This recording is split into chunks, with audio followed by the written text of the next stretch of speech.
So you're interested in the Isochain, but you just want to be careful about your back. This video's for you.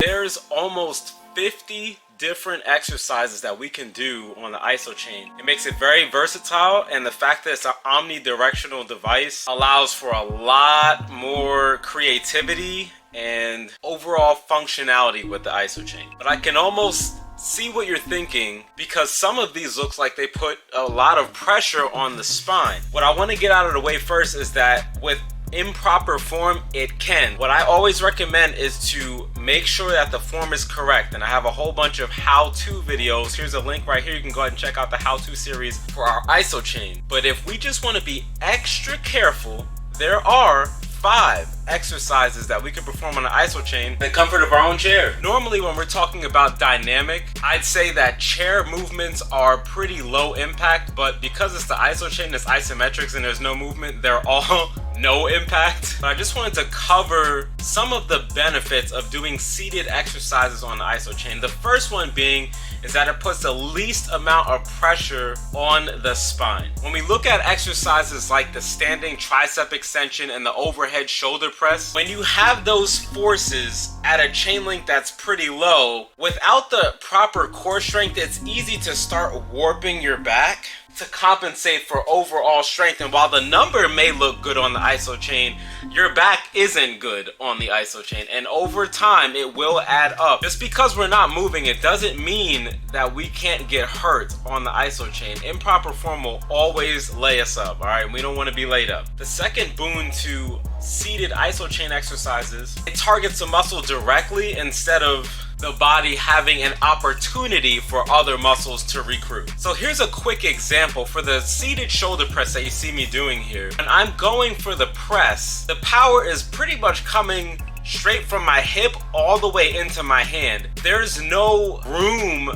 for my back to really flex. When my shoulders are activated, I'm pushing straight up directly through the bar, and I'm as straight as possible. Now when I do the standing shoulder press, I still focus on form and tightening up my core, but as the forces really start to increase, the chances are higher and it's a lot easier for me to start bending at my lower back and my legs to start to warp forward a little bit, essentially making it easier to cheat. Last but not least, it's the safest of all the Isochain exercises. Not to say that there are Isochain exercises that can really get you hurt. Any exercise that's done incorrectly can hurt, but there are some exercises that it's just the nature of that exercise. It's a lot easier to get hurt, and then there are some where it's pretty difficult to get hurt. It's just the nature of the movement. For example, it's a lot easier to get hurt on a deadlift than it is on a shoulder front raise. There's a lot more moving parts when we start to throw total body movements in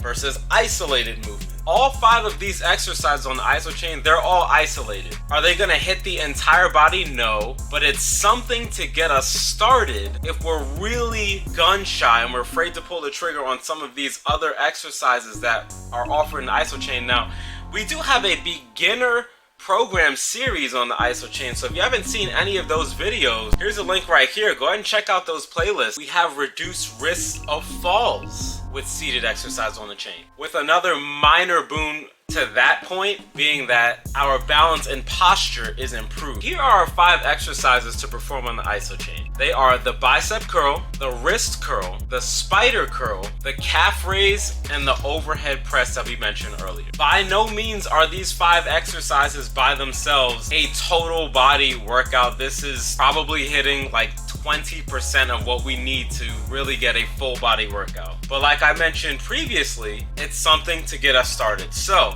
let's start with the shoulder press, and you can see that I'm keeping a neutral spine. So it's literally just from my hip all the way up to my hands, like I mentioned previously in the video, and we're driving the force directly through the bar. Here you can see me doing the bicep curl, and what you'll notice is that as I'm pulling up, once again, my back is straight. Now, I have a how to perform series that I mentioned earlier, so if you haven't clicked that video, there's going to be another link at the end of this video where you can check out how to perform all these exercises correctly. We're just going over these briefly. Speaking of briefly, switching up and going to the spider curl, which looks pretty similar. The only difference here is that we're bent over. Mimicking the spider curl in the gym, this allows for a no cheat version of the bicep curl, where the forearms play absolutely no role whatsoever. It's one of the most intense burns that we could feel on the Isochain. Speaking of forearm, we can move on to the wrist curl that you see me doing here. You can do supinated and pronated to really work out the wrist extensors and of course the brachioradialis. I have a video on top 3 grip exercise on Isochain, so if you haven't seen that, here's the link right here. Very important to work the grip. And the last one here is the calf